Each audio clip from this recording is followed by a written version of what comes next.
తెలంగాణ ప్రభుత్వం ప్రతిష్టాత్మకంగా చేపట్టిన రేషన్ కార్డుల పంపిణీ, రైతు రుణమాఫీ, 200 యూనిట్ల ఉచిత కరెంట్, ఉచిత బస్సు ప్రయాణం, అదేవిధంగా రైతు భరోసా మరియు ఎన్నో సంక్షేమ పథకాలు చేపట్టిన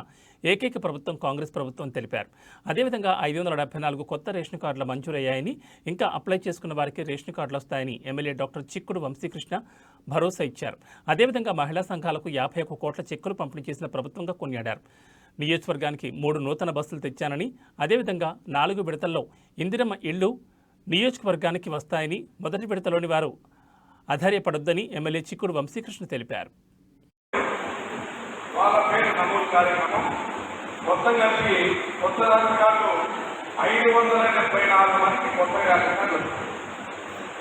అదేవిధంగా